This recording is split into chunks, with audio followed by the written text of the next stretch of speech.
दोस्तों स्वागत है आप सभी का एक बार फिर से आपके अपने YouTube चैनल डिफेंस पॉइंट पर। और हमारे आज के इस वीडियो में हम देखेंगे इंग्लिश के कुछ इंपॉर्टेंट सिनोनियम्स और एंटोनियम्स जो कि आपके नाविक जीडी और डीबी एग्ज़ाम के लिए काफ़ी ज़्यादा स्पेशल और इम्पोर्टेंट होने वाले हैं। तो वीडियो को पूरा ज़रूर से देखिएगा क्योंकि ये सभी क्वेश्चन जो है आपके डिफेंस एग्ज़ाम्स के प्रीवियस ईयर पर बेस्ड है। और आपको पता ही है कि आपके नाविक एग्ज़ाम में 2 से 3 मार्क्स के जो है सिनोनियम और एंटोनियम पूछे जाते हैं। तो वीडियो बहुत ही ज़्यादा इंपॉर्टेंट आपके लिए होने वाला है। तो वीडियो शुरू करने से पहले दोस्तों बोलना चाहूँगा कि अगर आप लोग हमारे चैनल पर पहली बार आए हैं तो चैनल को सब्सक्राइब कर लें और बेल आइकन को प्रेस कर लें ताकि आप लोगों को हमारे द्वारा दिए जाने वाले सभी लेटेस्ट अपडेट्स मिलते रहें। तो चलिए शुरू करते हैं हमारा आज का ये वीडियो बिना किसी देरी के। तो देखिए क्वेश्चन नंबर फर्स्ट। तो भाई यहाँ पर जो है आपको सिनोनियम बताना है, ठीक है, और वर्ड आपको दिया गया है हॉस्पिटेबल। तो देखिए हॉस्पिटेबल या फिर हॉस्पिटैलिटी जो वर्ड है आपने पहले भी सुन रखा होगा। इसका मीनिंग होता है भाई आतिथ्य या फिर आवभगत करना, ठीक है, यानी कि एक तरीके से स्वागत करना। तो देखिए इसके लिए आपको ऑप्शंस क्या क्या दिए गए हैं। तो कॉन्विवाइवल, तो कॉन्विवाइवल फर्स्ट ऑप्शन दिया गया है। सेकंड ऑप्शन है लिबरल, थर्ड दिया गया है कॉन्जीनियल और फोर्थ ऑप्शन दिया गया है वेलकमिंग और जो फिफ्थ है ये आपका हो गया है नन ऑफ दीज। तो देखिए हॉस्पिटेबल के लिए जो है आपका भाई सिनोनियम क्या हो जाएगा। तो यहाँ पर इसके लिए सिनोनियम हो जाएगा ऑप्शन नंबर 4 जिसका मतलब होता है वेलकमिंग का स्वागत करना या फिर आतिथ्य करना, ठीक है। करेक्ट आंसर हो जाएगा ऑप्शन नंबर 4। चलिए दोस्तों हम दूसरे वर्ड्स का भी मीनिंग जान लेते हैं। तो कॉन्विवाइवल का जो मतलब होता है, इसका मतलब होता है भाई आपका एक तरीके से खुशनुमा, ठीक है, या फिर खुश जो है आप बोल सकते हो। दूसरा वर्ड्स आपको दिया गया है एक लिबरल। तो देखिए लिबरल का आपको मीनिंग पता होगा, उदार जो होते हैं या फिर नेचर से जो अच्छे होते हैं उनके लिए हम लोग लिबरल बोलते हैं, ठीक है। एक वर्ड दिया गया आपको कॉन्जीनियल। तो कॉन्जीनियल का मतलब होता है भाई अनुकूल, ठीक है, जो अनुकूल होते हैं उनके लिए कॉन्जीनियल वर्ड को यूज़ में लिया जाता है। आई होप आप लोगों को समझ में आया होगा। दोस्तों इनको इग्नोर बिल्कुल भी मत कीजिएगा और बिल्कुल भी वीडियो को स्किप मत कीजिएगा क्योंकि आपके एग्जाम में यहाँ से 2 से 3 क्वेश्चन बनते हैं जो कि आपके लिए काफ़ी ज़्यादा इंपॉर्टेंट होते हैं, ठीक है। चलिए देखते हैं नेक्स्ट क्वेश्चन। तो अब देखिए भाई क्वेश्चन नंबर 2 और यहाँ पर भी आपको सिनोनियम बताना है और आपको यहाँ पर वर्ड दिया गया है गैटी, ठीक है, जिसका मतलब होता है प्रसन्नता। तो अब जो है इसके लिए आपको बताना है कि सिनोनियम क्या हो जाएगा। ऑप्शंस देखिए क्या क्या दिए गए हैं। तो डेक्स्ट्रिटी, वंडर, कलरफुलनेस या फिर ज्वेलिटी। तो भाई इनमें से कौन सा जो है सिनोनियम होगा गैटी के लिए। तो भाई इसके लिए जो है आपका करेक्ट आंसर हो जाएगा ऑप्शन नंबर 4 ज्वेलिटी। इसका मतलब क्या होता है। तो इसका मतलब होता है एक तरीके से खुशी या फिर प्रसन्नता। तो आई होप आप लोगों को समझ में आया होगा, ठीक है। अब देखिए दूसरे वर्ड्स का भी मीनिंग जान लेते हैं। तो भाई डेक्स्ट्रिटी का मीनिंग होता है आपके एक तरीके से जो कुशल होते हैं या फिर जिनमें निपुणता होती है किसी चीज़ को लेकर के, उसके लिए हम लोग यूज़ में लेते हैं डेक्स्ट्रिटी को, ठीक है। चलिए देखिए नेक्स्ट वर्ड आपको यहाँ पर दिया हुआ है वंडर। तो वंडर वर्ड जो है आपने पहले भी सुन रखा होगा। वंडर का मतलब होता है आश्चर्य, जैसे कि हम लोग बोलते हैं ना 7 वंडर्स यानी कि 7 अजूबे। तो वही जो है यहाँ पर वंडर वर्ड यूज़ में लिया जाता है, ठीक है। अब देखिए एक वर्ड और दिया गया है कलरफुलनेस। तो कलरफुलनेस जो है बहुत ही इजी वर्ड है, रंगीन होने का जो गुण होता है उसी लिए हम लोग बोलते हैं भाई कलरफुलनेस, ठीक है। क्लियर है। चलिए बढ़ते हैं नेक्स्ट क्वेश्चन की तरफ। तो अब देखिए भाई क्वेश्चन नंबर 3 और यहाँ पर जो है आपको सिनोनियम बताना है और एक वर्ड दिया गया स्कैरली। तो स्कैरली के लिए जो है भाई इसका मीनिंग होता है शायद, ठीक है। तो अब इसके लिए जो है सिनोनियम क्या हो जाएगा ये बताना है। ऑप्शंस देखिए क्या क्या दिए गए हैं। तो हार्डली, ऑलवेज, समटाइम्स और फ्रीक्वेंटली, ठीक है। तो इनमें से जो है भाई कौन सा सही आंसर हो जाएगा। तो देखिए इसके लिए जो है करेक्ट आंसर हो जाएगा ऑप्शन नंबर ए हार्डली, यानी कि करेक्ट आंसर हो जाएगा ऑप्शन नंबर 1 क्योंकि स्केयरली मतलब हो गया शायद और हार्डली मतलब भी एक तरीके से हो गया कभी कभार या फिर शायद ही, ठीक है। तो इसलिए जो है इसका करेक्ट आंसर हो जाएगा ऑप्शन नंबर 1। अब देखिए दूसरे वर्ड्स देखते हैं। तो ऑलवेज का मतलब हम लोग जानते हैं कि हमेशा जो होता है उसके लिए हम लोग, या फिर सदैव जो होता है उसके लिए हम लोग बोलते हैं ऑलवेज, ठीक है। समटाइम्स क्या हो जाएगा। तो समटाइम्स हो जाएगा भाई आपके कभी कभार, ठीक है, जैसे कि कभी कभी जो होता है उसके लिए हम लोग बोलते हैं समटाइम्स। और फ्रीक्वेंटली क्या होता है। तो फ्रीक्वेंटली जो है ये आपका होता है बार बार, ठीक है। अब देखिए यहाँ पर जो है काफ़ी लोग क्या कर सकते हैं, तो काफ़ी लोग जो है यहाँ पर समटाइम्स को चूज़ कर सकते हैं, लेकिन भाई समटाइम्स का मतलब भी होता है कभी कभी, लेकिन जो आपका स्कैरली जो वर्ड है इसका मतलब होता है शायद, ठीक है। तो भाई हार्डली जो होता है उसका मीनिंग होता है एक तरीके से कभी या फिर बहुत ही कम चांसेस जो हो या फिर शायद ही जो हो, उसके लिए हम लोग बोलते हैं हार्डली, ठीक है। क्लियर हुआ? चलिए बढ़ते हैं नेक्स्ट क्वेश्चन की तरफ। तो अब देखिए भाई क्वेश्चन नंबर 4। तो क्वेश्चन नंबर 4 जिसमें आपको एक वर्ड दिया गया है यहाँ पर काउंटरफेट, और यहाँ पे जो है इसके लिए आपको सिनोनियम बताना है, और इसका मतलब होता है एक तरीके से नकली चीज़ या फिर जो जाली होते हैं उनके लिए हम लोग बोलते हैं काउंटरफेट, ठीक है। चलिए ऑप्शंस देखते हैं। तो 1 नंबर ऑप्शन में दिया गया है इमिटेट, डुप्लीकेट, फॉल्स या फिर फॉरेन। तो इनमें से भाई इसके लिए कौन सा आंसर सही हो जाएगा देखिए। तो भाई इसके लिए जो है आपका करेक्ट आंसर हो जाएगा ऑप्शन नंबर 3 फॉल्स। क्या हो जाएगा? Option number 3 false. अब देखिए काउंटरफेट मतलब कि नकली या फिर जाली। चलिए हम जो है दूसरे वर्ड्स का भी मीनिंग जानते हैं। तो इमिटेट का मतलब क्या हो जाएगा? तो इमिटेट का मतलब हो जाएगा भाई नकल या फिर जो अनुकरणित होते हैं उसके लिए हम लोग बोलते हैं इमिटेट, ठीक है। डुप्लीकेट क्या होता है? डुप्लीकेट का मतलब बताने की आपको ज़रूरत नहीं है क्योंकि आपको पता ही होगा। अब देखिए काफ़ी लोग जो है यहाँ पे कंफ्यूज ज़रूर से होंगे, ठीक है। काउंटरफेट का मतलब मैंने यहाँ पर आपको बता दिया है नकली या फिर जाली। तो काफ़ी लोग बोलेंगे कि डुप्लीकेट हो सकता है या फिर इमिटेट भी हो सकता है। तो भाई ये नहीं होगा, ये आपका इसके लिए जो करेक्ट आंसर होगा वो फॉल्स ही होगा, ठीक है।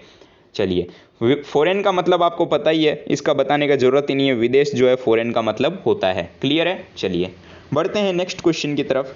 देखिए दोस्तों काफ़ी लोग जो है ये भी पूछ रहे थे कि सर इंग्लिश का बाकी का सिलेबस आप कब करवाएंगे, जैसे कि स्पॉटिंग द एरर हो गए, पैसिव वॉइस हो गए, नरेशंस हो गए। तो भाई बिल्कुल मैं आपको करवाऊंगा, पूरा सिलेबस कवर करवाऊंगा, आपको डरने की जरूरत नहीं है। 15-20 दिन के अंदर सब हो जाएगा आपका इंग्लिश का, उतना ज़्यादा लंबा चौड़ा सिलेबस है नहीं।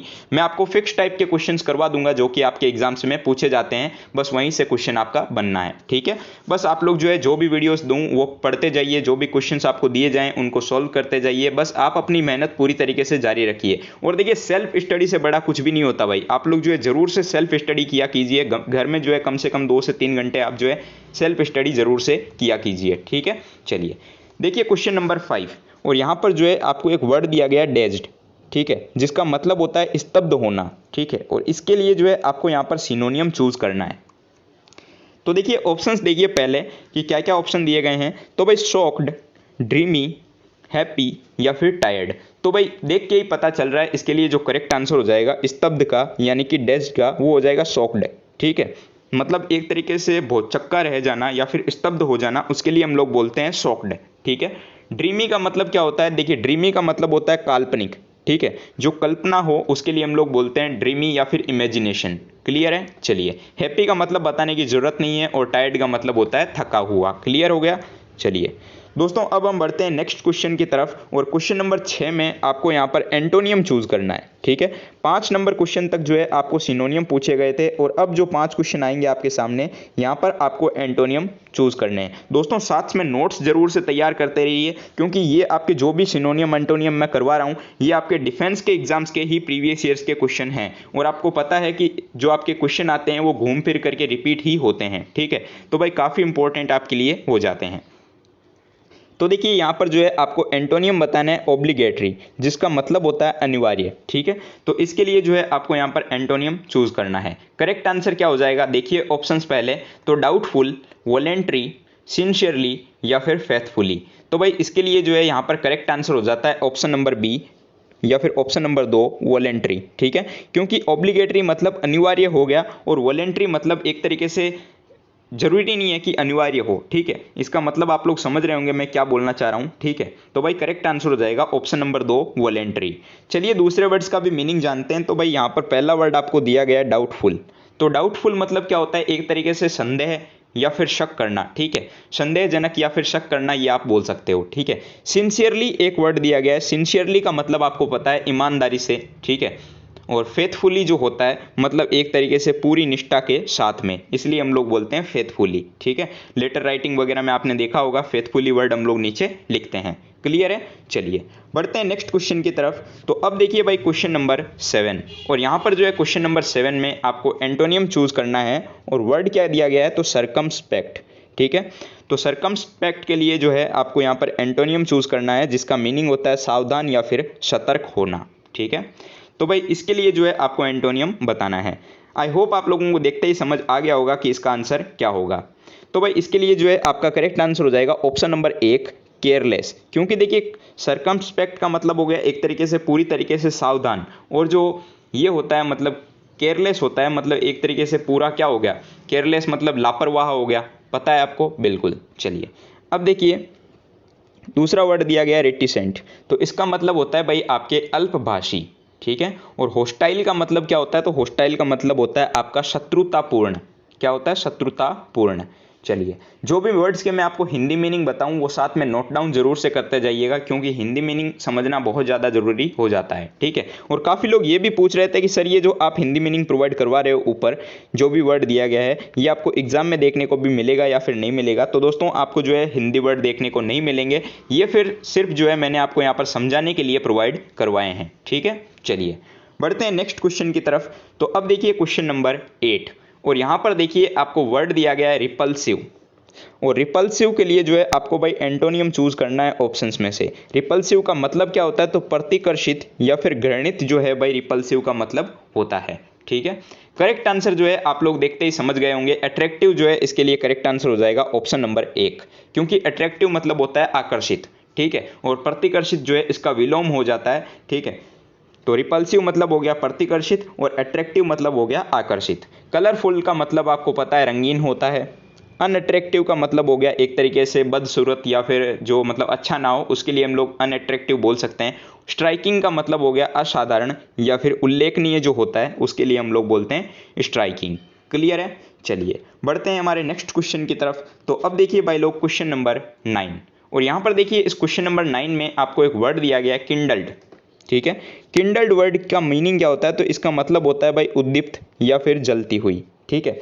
और देखिए एंटोनियम यहाँ पे आपको बताना है। इस किंडल्ड वर्ड को आप लोग ऐसे भी याद रख सकते हो, आपको पता होगा कि अमेजोन का किंडल है जिस पर आप बुक्स वगैरह रीड कर सकते हो, ठीक है।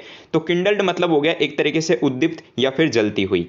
तो इसके लिए जो है सिनोनियम चूज करना है, तो एक्सटिंग्विश्ड जो है इसके लिए भाई सिनोनियम हो जाएगा ऑप्शन नंबर 1। क्लियर है? चलिए इसका सही प्रोनाउंसिएशन जो है अगर नहीं हो पाता है तो भाई लोग माफ़ कीजिएगा, क्योंकि इतना भी मैं भी एक्सपर्ट नहीं हूँ इंग्लिश में, ठीक है। चलिए इसका मतलब हो गया एक तरीके से बुझाना। आप लोगों ने सुना होगा फायर एक्सटिंगर जो होते हैं उन पे भी यही चीज़ लिखी हुई होती है, ठीक है। अब देखिए रिड्यूस्ड एक वर्ड यहाँ पे आपको दिया गया है। तो रिड्यूस्ड मतलब होता है कम किया जाना या फिर कम करना, ये होता है रिड्यूस्ड। वीकेंड नेट का मतलब क्या हो गया? ये वीकेंड का मतलब हो गया एक तरीके से कमज़ोर किया गया। देखिए यहाँ पर आप लोग वर्ड को ध्यान से देखिएगा, ये वीकेंड नहीं है। वीकेंड क्या होता है? WEEKEND। वीकेंड मतलब हो गया एक तरीके से छुट्टियां वगैरह के लिए जो हम लोग बोलते हैं वीकेंड वगैरह, वो अलग हो गया। लेकिन ये जो वीक एंड है इसका मतलब हो गया भाई कमज़ोर किया गया, वीक लिखा गया है WEAK। क्लियर हुआ? चलिए दूसरा वर्ड देखते हैं। तो भाई इग्निटेड एक वर्ड दिया गया है आपको यहाँ पे, इसका मतलब होता है प्रज्वलित किया गया, ठीक है।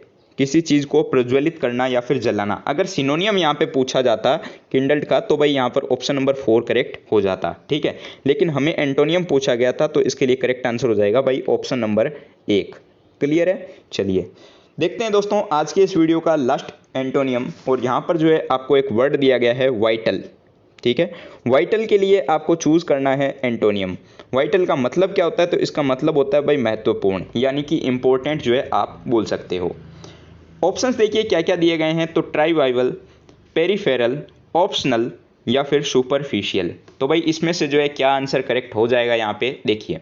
तो वाइटल के लिए जो है भाई एंटोनियम हो जाएगा यहाँ पे ट्राइवाइवल, ठीक है। यानी कि ऑप्शन नंबर 1 जो है करेक्ट आंसर हो जाएगा। इसका मतलब होता है महत्वपूर्ण और इसका मतलब होता है अनावश्यक, यानी कि जो महत्वपूर्ण ना हो या आवश्यक ना हो, ठीक है। क्लियर हो गया? चलिए पेरिफेरल का मतलब क्या होता है? तो पेरिफेरल जो है इसका मतलब होता है परिघीय, ठीक है, या फिर गौण जो होता है उसके लिए हम लोग बोलते हैं पेरिफेरल। और ऑप्शनल का आपको पता ही है, ऑप्शनल का मतलब होता है वैकल्पिक, ठीक है। और सुपरफिशियल क्या होता है? तो सुपरफिशियल जो होता है ये आपका होता है भाई सतही या फिर पृष्ठ का जो होता है उसको हम लोग बोलते हैं सुपरफिशियल। क्लियर हो गया? चलिए तो दोस्तों आई होप आप लोगों को सारे क्वेश्चन जो है समझ में आ गए होंगे और वीडियो जो है काफ़ी ज़्यादा पसंद आया होगा। तो दोस्तों अगर वीडियो पसंद आया हो तो वीडियो को लाइक करना है, चैनल पर नए हो तो सब्सक्राइब करना है और दोस्तों के साथ में शेयर करना बिल्कुल भी मत भूलिएगा। और इनके नोट्स ज़रूर से बना लीजिएगा भाई, काफ़ी इंपॉर्टेंट सिनोनियम एंटोनियम मैंने आपको करवाए हैं। और इसके साथ ही जो है मैं आपको ये टेलीग्राम ग्रुप में PDF भी प्रोवाइड करवा दूंगा। तो आप लोग जो है अगर टेलीग्राम ग्रुप पर नहीं जुड़े हुए हो तो उसकी लिंक आपको हमारे इस वीडियो के नीचे डिस्क्रिप्शन बॉक्स में देखने को मिल जाएगी। इसके अलावा आप लोग टेलीग्राम पर जाकर के यूज़र नेम भी सर्च कर सकते हो, @NavyMR एग्ज़ाम लिख करके आपको जो है हमारा ग्रुप मिल जाएगा। आप वहाँ से ग्रुप को ज्वाइन कर सकते हैं, वहाँ पर आपको सारी PDFs जो है वहाँ पर मिल जाएगी। इसके अलावा काफ़ी इंपॉर्टेंट प्रैक्टिस सेट वगैरह भी मैंने वहाँ पर डाल के रखे हैं। तो भाई आप लोग अगर टेलीग्राम ग्रुप में नहीं हो तो वहाँ से ऐड हो जाइएगा, ठीक है। सारी लिंक्स जो है आप लोगों को हमारे इस वीडियो के नीचे डिस्क्रिप्शन बॉक्स में मिल जाएगी। तो चलिए मिलते हैं एक नए वीडियो में नए टॉपिक के साथ में, तब तक के लिए जय हिंद दोस्तों।